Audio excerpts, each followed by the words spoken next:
नमस्कार and welcome to Bharat affairs. जहां आज के टाइम में भारत की जो जीडीपी ग्रोथ है ये 8% से भी ज्यादा दर्ज कर रही है, वहीं दूसरी तरफ भारत की जो करेंसी है डॉलर के कंपैरिजन में लगातार कहीं न कहीं नीचे गिर रही है, क्योंकि रिसेंटली भारत की जो करेंसी है ये गिरकर 90 तक ये पहुंच चुकी थी। और आरबीआई की तरफ से रेपो रेट में रिसेंटली 25 बेसिस पॉइंट की यहाँ पर कटौती की गई। आप यहाँ पर देख पाएंगे जहां ये क्लियरली लिखा हुआ है कि RBI slashes repo rate by 25 basis points to 5.25%। आपको बता दें कि इस साल के जनवरी से लेकर अब तक जो रेपो रेट है आरबीआई ने यहाँ पर लगातार डिक्रीज की है। खैर इसके पीछे रीजन क्या है हम लोग तो बात करेंगे, लेकिन इसके अलावा भी आरबीआई ने यहाँ पर $5 बिलियन का फॉरेक्स स्वैप करने का यहाँ पर प्लान किया है, जिसके जरिए ग्लोबल मार्केट में डॉलर को इंजेक्ट किया जाएगा, जिससे होगा ये कि डॉलर की जो लिक्विडिटी है ग्लोबल मार्केट पे ये इंक्रीज होगी। जब डॉलर की लिक्विडिटी यहाँ पर इंक्रीज होगी तो इसकी डिमांड कम होगी। जब डिमांड कम होगी तो यहाँ पर जो रुपया नीचे गिर रहा है इसे यहाँ पर रोका जा सकता है। इन्हीं सब चीजों को लेकर हम लोग इस वीडियो में डिटेल से बात करने वाले हैं।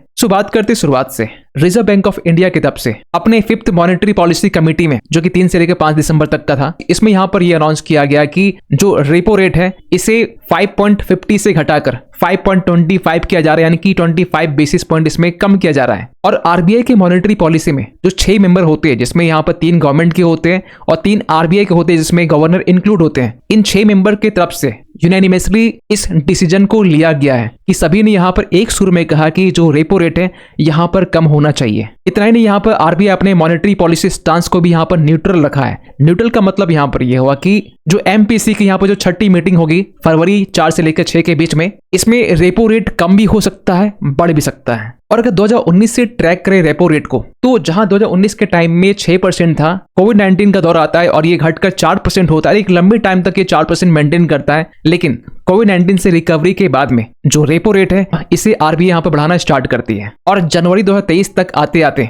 ये रेपो रेट 6.50% तक रहता है। और ये जो नंबर है ये जनवरी 2025 तक ये मेंटेन किया जाता है। लेकिन इस साल जनवरी 2025 से आरबीआई लगातार रेपो रेट को डिक्रीज कर रही है। आप यहाँ पर देख पाएंगे पहली बाय मंथली मीटिंग में इसे घटाया गया, फिर यहाँ पर नीचे घटाया गया और अल्टीमेटली आज के टाइम में इसे घटाकर 5.25% यहाँ पर किया गया है। और अगर आरबीआई रेपो रेट में यहाँ पर कटौती करती है तो इसका मतलब यहाँ पर यह भी है आरबीआई की बाकी जो रेट है, फॉर एग्जांपल की मार्जिनल स्टैंडिंग फैसिलिटी, इसे भी यहाँ पर घटाकर 5.5% किया गया है। एसडीएफ को भी यहाँ पर घटाया गया है। लेकिन सबसे बड़ा सवाल निकल के आता है कि आरबीआई यहाँ पर रेट को क्यों कट कर रही है, इसके पीछे रीजन क्या है। तो यहाँ पर आरबीआई की तरफ से यह कहा गया कि सबसे पहली बात तो यहाँ पर यह है कि जिस तरीके से जो रिटेल इन्फ्लेशन है रिसेंटली कम हुआ है, क्योंकि आरबीआई की तरफ से जो सीपीआई एस्टिमेट्स हैं, कंज्यूमर प्राइस इंडेक्स के जो एस्टिमेट्स हैं, ये पहले यहाँ पर एस्टिमेट किया गया था 2.6%। वैसे पहले आपको बता दें कि आरबीआई की यहाँ पर रिस्पॉन्सिबिलिटी है कि जो इन्फ्लेशन है इसे 2% से लेकर 4% के बीच में रखना है, जो करंटली आज के टाइम में 2.2% के पास में है। आरबीआई ने पहले एस्टिमेट लगाया कि 2.6% के आसपास में रहने वाला है फाइनेंशियल ईयर 2026 में,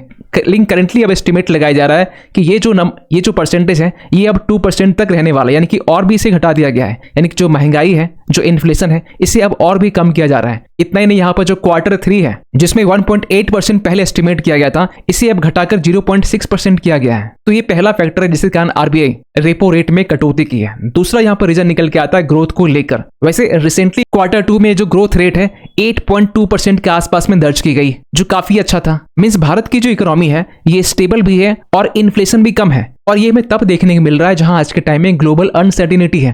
ट्रम्प के टैरिफ हमारे ऊपर लगे हुए हैं, रशिया यूक्रेन वॉर आज के टाइम में भी चल रहा है, यूएस आज के टाइम में प्रोटेक्शनिस्ट पॉलिसी अपना रहा है। ऐसे टाइम में भारत की जो इकोनॉमी है स्टेबल होना, इन्फ्लेशन का भी कम होना, ये अपने आप में बहुत बड़ी अचीवमेंट है। और जीडीपी को लेकर भी यहाँ पर आरबीआई ने एस्टिमेट ये लगाया कि जो पहले एस्टिमेट था 6.80%, इसे बढ़ाकर अब 7.30% कर दिया गया है। यही Q3 की बात करें तो यहाँ पर 6.4% पहले था, इसे बढ़ाकर 7% कर दिया गया है। मीन्स यहाँ पर आरबीआई के यहाँ पर यह कहना है कि जिस तरीके से भारत की जो ग्रोथ रेट है वो बढ़ रही है, इन्फ्लेशन कम हो रहा है, मतलब ये एक गोल्डी लॉक रेट की तरह है। गोल्डी लॉक्स रेट में बेसिकली होता ही है कि ग्रोथ तो आप दर्ज कर रहे हैं, लेकिन आप इसके साथ इन्फ्लेशन को भी कंट्रोल कर रहे हैं। मींस यहाँ पर आरबीआई की तरफ से जो कटौती की गई है इसको लेकर यहाँ पर यह कहा जा रहा है कि ये ग्रोथ सपोर्टिव मॉनेटरी पॉलिसी है, जहां रेपो रेट में कटौती की गई है। क्योंकि अगर रेपो रेट में कटौती होती है तो इसका जो अल्टीमेटली फायदा है ये बैंक्स को मिलता है, क्योंकि बैंक्स अपने बोरोइंग कॉस्ट को और भी कम कर देता है, जिसके कारण जो लोन रेट है वो भी कम हो जाते हैं।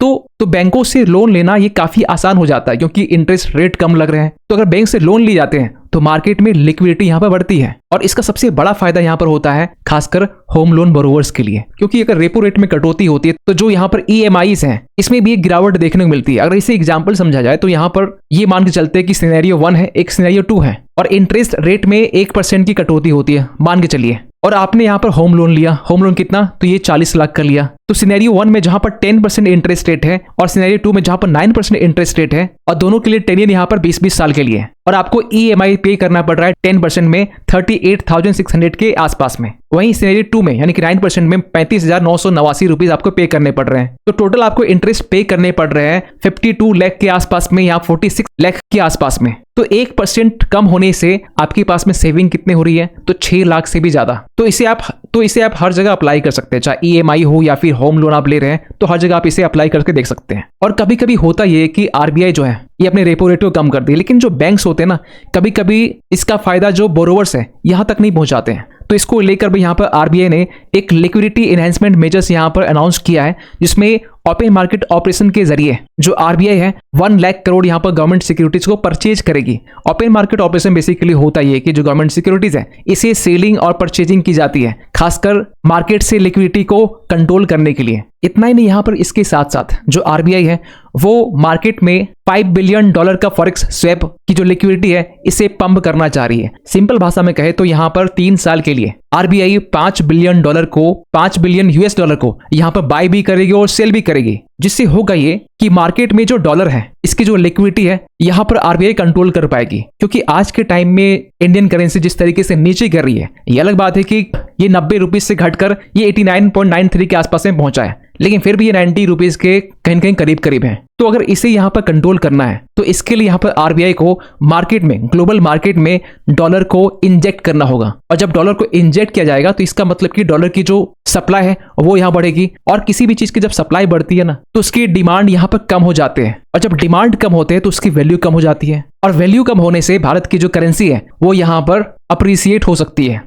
वैसे भी RBI की तरफ से रिसेंटली ये कहा गया है कि भारत के पास जो फॉरेक्स रिजर्व्स है ये रिसेंटली बढ़कर $686 बिलियन ये हो चुके हैं। और लास्ट कुछ मंथ में हमने आपको ये भी बताया कि कैसे यहाँ पर RBI गोल्ड रिजर्व्स में ज्यादा फोकस कर रही है, गोल्ड को परचेज कर रही है। खैर यहाँ पर RBI ने जो रेपो रेट में कटौती की है इसका एक अल्टीमेट फायदा हमें सेंसेक्स में भी देखने को मिल रहा है, जहां पर जो सेंसेक्स है ये 400 पॉइंट से भी ज्यादा जंप करके मींस करीब ये 447 अंक ये बढ़कर ये 85,712 पहुंच चुका है। इतना ही नहीं, निफ्टी को लेकर भी कहा जा रहा है कि 152 अंक इसमें भी यहाँ बढ़े हैं। इसके साथ साथ बैंकिंग, IT यहाँ पर भी एक राइज देखने को मिल रही है। लेकिन इन सब चीज में एक नुकसान देखा जाए तो यहाँ पर जो आज के टाइम में जो FD में डिपॉजिट्स करते हैं, जो फिक्स डिपॉजिट करते हैं, उनके भी रेट यहाँ पर कम होने वाले, जहां आज के टाइम में फॉर एग्जांपल 7% के आसपास में आपको FD रेट मिलता है। तो ये जो रेट है ये अब घटकर कम होने वाला है, क्योंकि ऑलरेडी यहाँ पर अक्टूबर के टाइम में कम किया गया था, और अब यहाँ पर जो कम किया गया है तो यहाँ पर जो FD के जो रेट है, जो इंटरेस्ट रेट है, अब ये कम हो जाएंगे। और इसके पीछे भी एक रीजन होता है कि अगर FD के रेट कम की जाते हैं तो आपके पास ये जो पैसे है ना,